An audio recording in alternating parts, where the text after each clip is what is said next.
toy shop, buy a bag of balloons with the money we got. Set them free at the break of dawn, till one by one they were gone. Back at base, bugs in the software flash the message, something's out there, floating in the summer sky. 99 red balloons go by.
Dreams I've had, and everyone a red balloon. It's all over and I'm standing pretty in the dust that was a city. If I could find a souvenir just to prove the world was here, and here it is, a red balloon. I think of you and let it go. Hey guys, welcome back to my channel and welcome back to another Q&A with Val Nek and myself. I hope you enjoyed the balloon song. I think it's funny to poke fun at this stuff, and I wanted to comment about the reaction in the community to this information. I actually went offline for a couple days because I just felt like the energy was so intense, and the reactions to the balloon, the UFOs, was so intense, and it really brought out some hysteria in people, which, if it was a psychological operation, is exactly the point. To bring about hysteria, to feed off of the fear. So I felt like in a lot of respects it did its job in the community. If it was a psychological operation, it caused people to get hysterical, it caused people to fight with each other.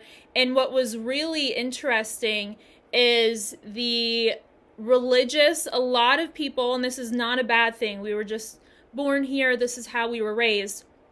A lot of people who are religious out of fear believe that aliens are fallen angels or evil interdimensional beings. And if you believe in aliens, right? If you believe in aliens, you cannot have good aliens, you cannot have bad aliens without having good aliens. It's universal law. You cannot have one without the other, right? But I won't be arguing with anyone over whether or not some aliens are evil. You know, reptilians very much are demonic, satanic symbols, right? They symbolize that energy. So I just thought that was a discussion in the community which I found really interesting. And it really triggered people, and people were pointing fingers at one another. And that is the point of that kind of information. And that's also why we're not going to have contact, or they're not going to make themselves known, the good guys, anytime soon, as a collective on a planetary level is, I've mentioned this several times before, we have religious indoctrinations that limit our understanding of who we are on a soul level, and therefore we can't understand who the good, benevolent guys are on a soul level. So we're all connected through the heart, and until we understand who we are through the heart chakra or through the soul, we won't be able to understand who the good beings or the good guys are clearly, because we won't see ourselves clearly. So I just found that really interesting. The NPCs from the last Q&A, I made a little video of this on my channel, but in case you didn't watch it, a lot of people were shocked about the amount of, allegedly 70% of people on the planet are NPCs or without a soul. And there were a lot of comments, well, how do I know if someone doesn't have a soul? And there's never going to be a way to really tell, you know?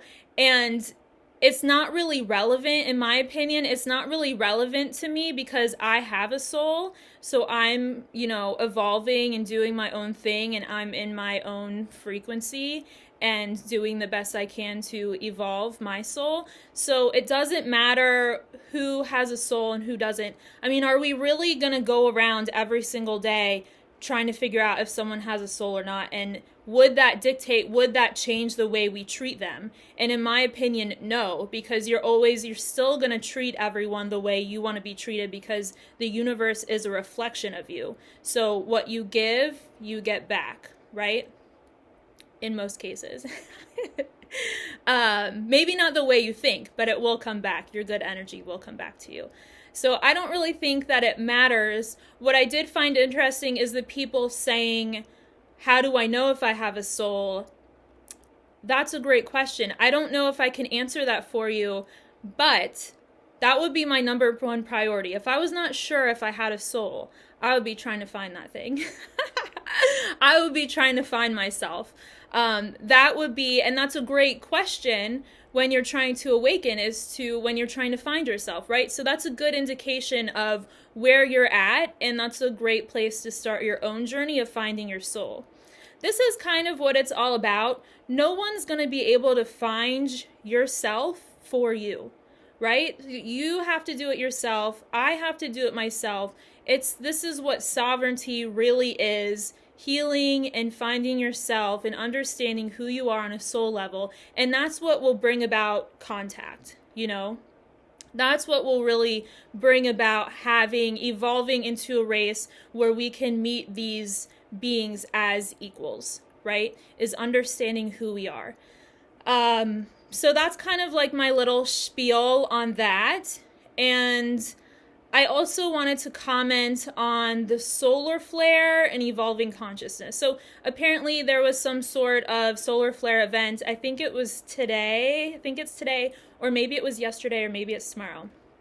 Anyways, apparently, allegedly, according to weather.com, it's coming. Just kidding. I don't know if it was weather.com. I saw it on the internet. But my perception of the solar flares is it can, because it's energy, or a large amount of energy is being emitted from the sun, it can, our cells in our body and our spirit responds to that energy, and it can raise our frequency, right? And we can use that energy to evolve our consciousness. But it can't evolve our consciousness for us. It cannot understand who we are for us.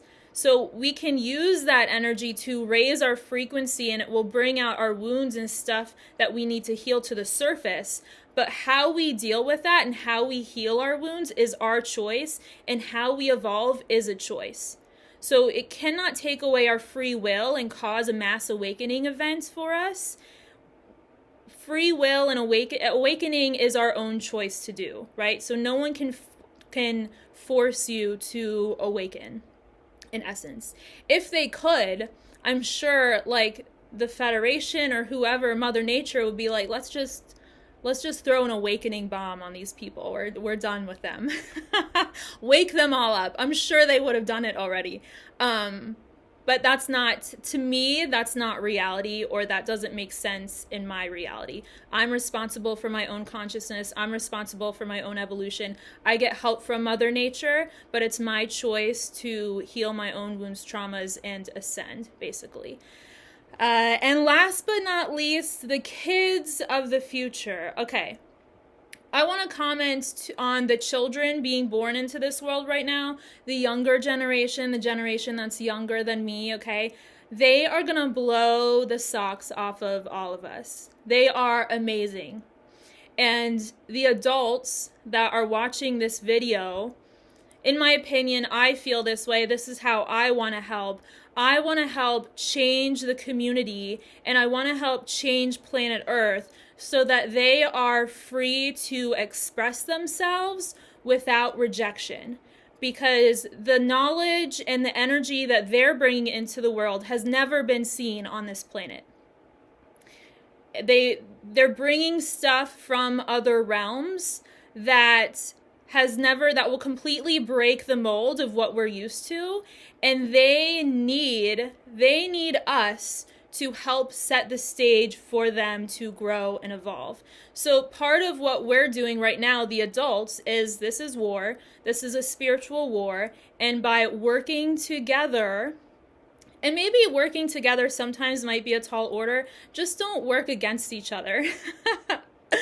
But working with yourself and working together to help set the stage and to help create a place where they're able to express themselves and be accepted and be believed for who they are. Even though will be drastically different, they will have drastically different views, drastically different ideas. That is something that's important to me. So let me actually get a drink and I'll ask Val Nek if he's ready. Okay, so he says, my supervisor is here, please tell them. I'd like to remind them that in times of war, we do not reveal everything. It's the Galactic Federation's position that we keep some things a secret. I have reviewed Megan's questions, and I am allowing her to answer some things that I cannot reveal. He says, I'm ready. So are you, Val Nek, are you able to give any info on the Chinese spy balloon? He's talking with his friend. He's saying there's not much I can reveal. He says it's best I don't say anything at all. There are many reasons for this distraction. That's what I will call it. I cannot say any more. He's thinking. He's saying it's the Federation's position not to give any information on this matter at this time.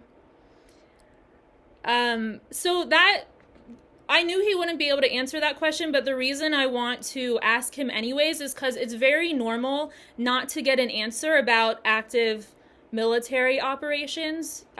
So he's saying, yes, that's correct. So the UFOs, and then following the balloon, there were several unidentified flying objects that were allegedly shot down or taken care of in some way. Can you comment on the UFOs either? He's saying, I cannot reveal any information on that at this time. I will mention Space Force. They are in charge of your skies. I defer to their official statement on the matter. Okay. And another theory, Val Nek, that people had was there was a lot of fear of a fake alien invasion using Project Bluebeam. Will the Cabal succeed in their plans to stage a fake alien invasion? He says, I want to appeal to the intelligence of the people that the invasion has already happened. We have done our best. I have fought alongside many soldiers to remove these extraterrestrials from your planet, the Earth, Moon, and Mars. You do not have to worry. He is thinking. Their technology is in the process of being dismantled.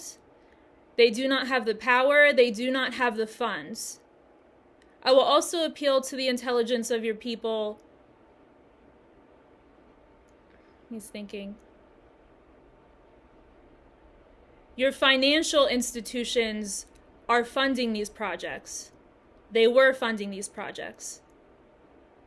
They are not succeeding. That's all you have to say? That's all. So we don't have to worry about a fake alien invasion. So I'm trying to think if I have any more questions. So, Val Nek, can the Cabal use things like Project Bluebeam or use holograms to fool us? He's saying, yes, this is correct. This is owned by 3-letter agencies in the US government. They have stations around the world. They can use it to display things in your skies. Your military is responsible for dismantling these agencies. They are cutting funding. He's saying, this is what I have to say. Okay. I need my water. Next question. This is an easy one. Do humanoids in 5D eat meat? He's saying, I have to be honest, I find this disgusting. We do not eat meat. He's just showing me different, it's kind of like the cafeteria at the Federation. So it almost looks like how you would think. There's, it almost looks like a bar. When you go to a bar, there's people in the middle who are like the servers, and then there's a bar around it. And then people can sit at the bar and they can get drinks.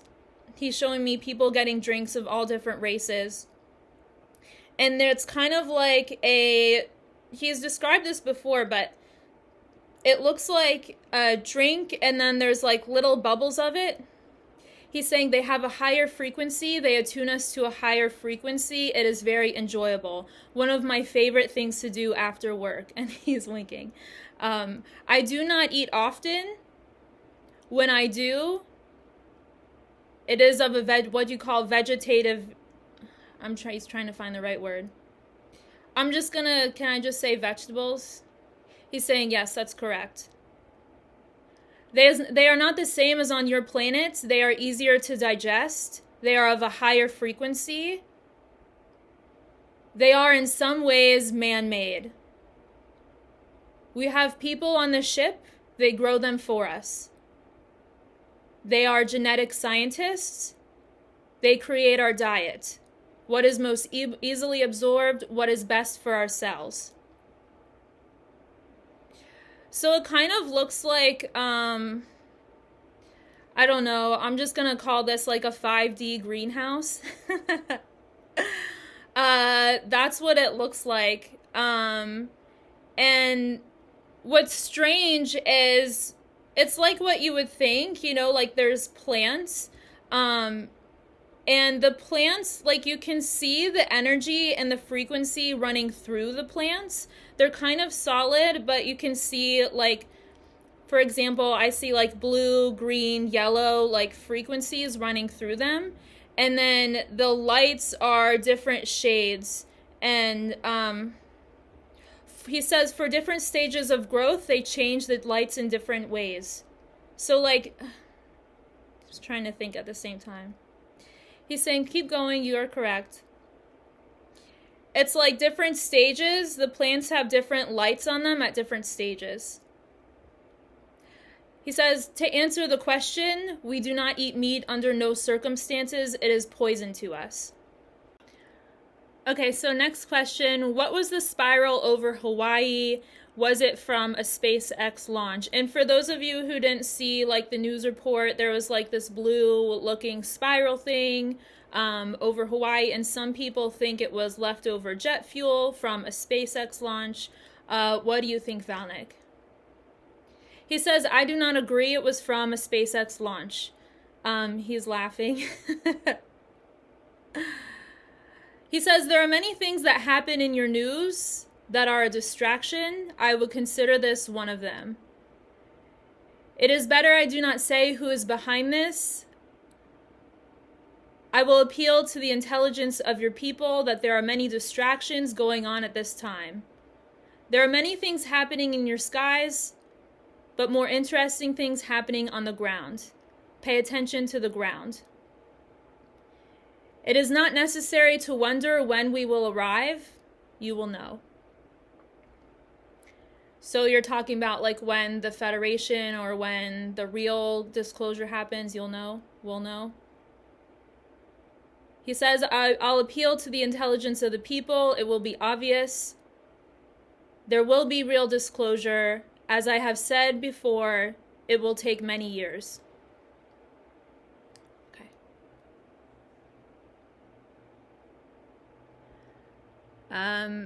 He says, I do not mean to disappoint everyone. Sometimes this is how it is. This is an opportunity for learning. This is an opportunity for growth. This is part of the Federation's policies. Your military does the same. They do not always tell the truth, your military. Sometimes they use distractions, the good and the bad. It is part of the art of war. Remember this. Okay.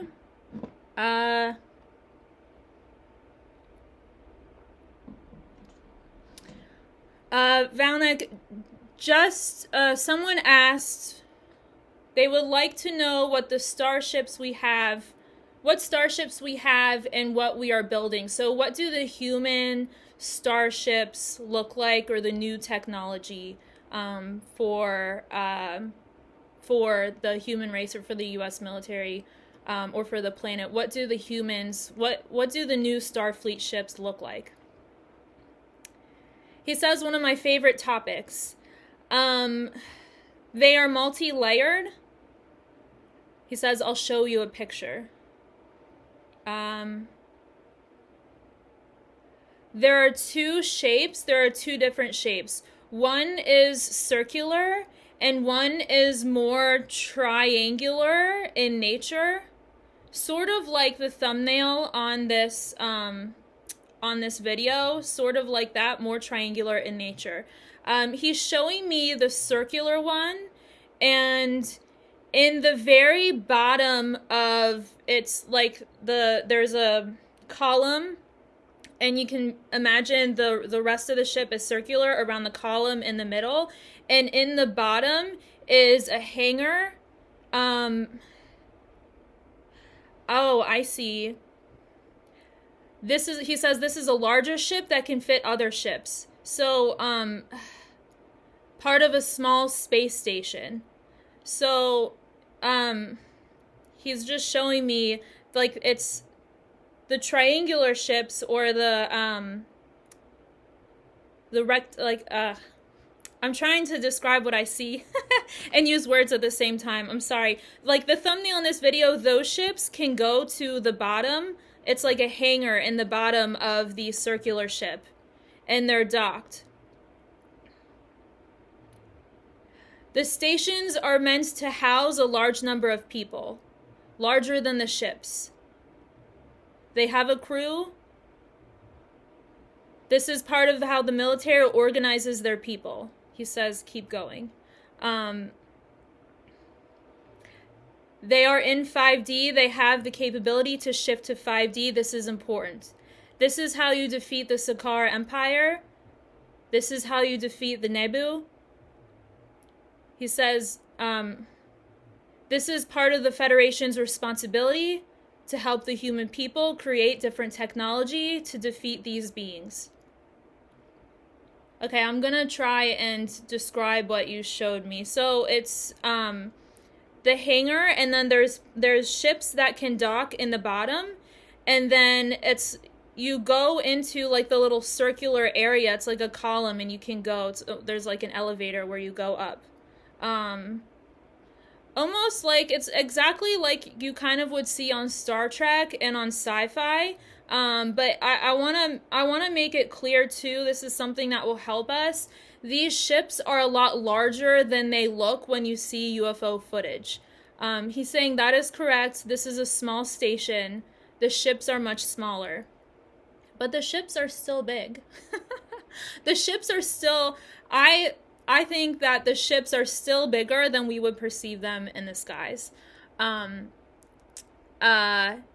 He just says, remember that they have 5D capabilities. This is what makes them special from other military craft, more advanced. I'll appeal to the intelligence of the people. There is much information online, specifically with the U.S. Navy, of creating this craft. They look very similar, made out of slightly different materials.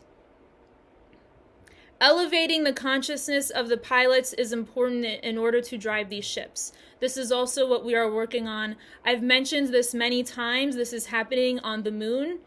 And in some cases, his supervisor is stopping him. He's saying it's better I do not say. Okay, we'll just go to the next question.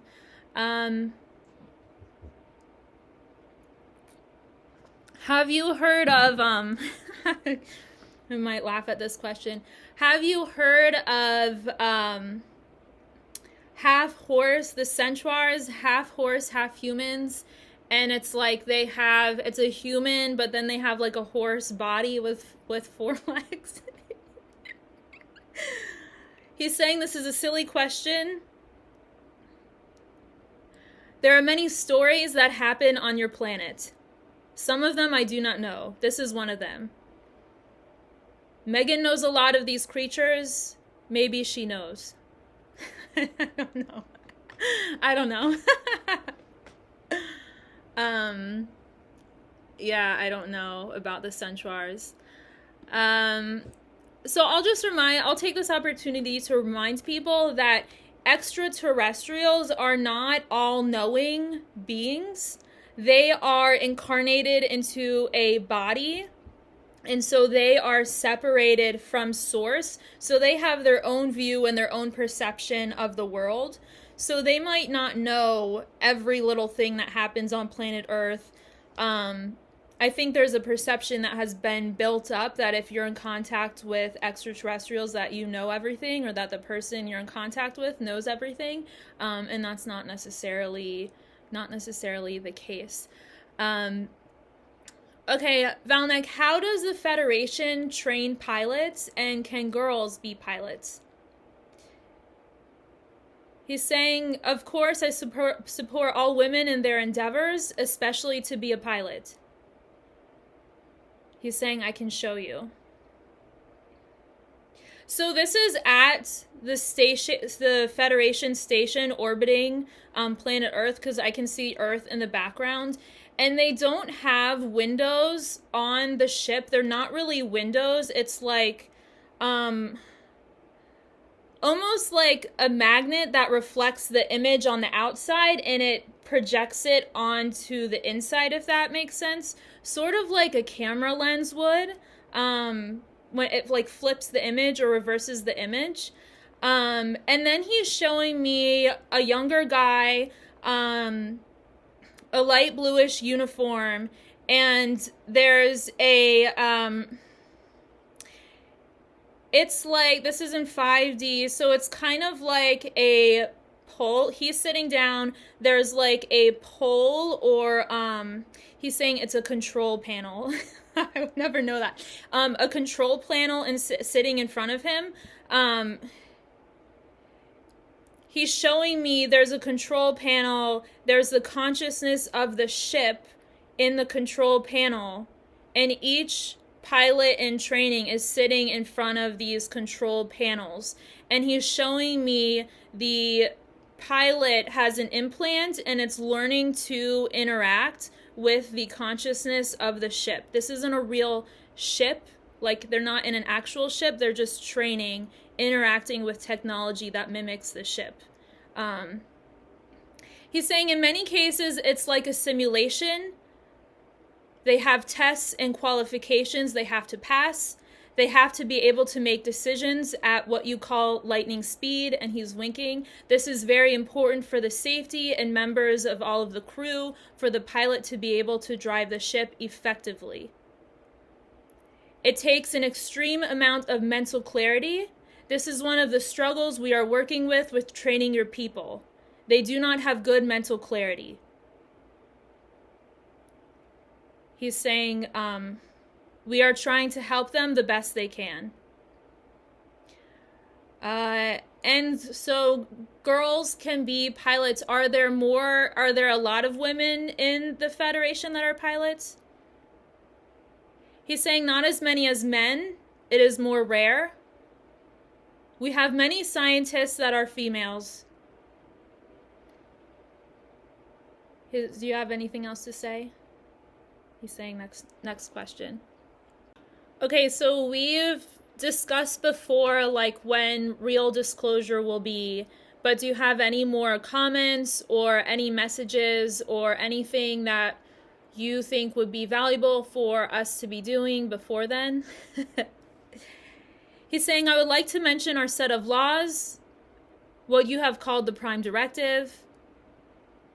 We are very particular about this process. This is being done with the U.S. Navy. This has been planned for a very long time. I have spoken about this before. It is important to remember who you are. Keep doing what you are doing. Pay attention to yourselves. Don't pay attention to distractions. Says it's very important. I salute them. Okay. All right. Well, lots of love to you guys. I'll be back with more videos.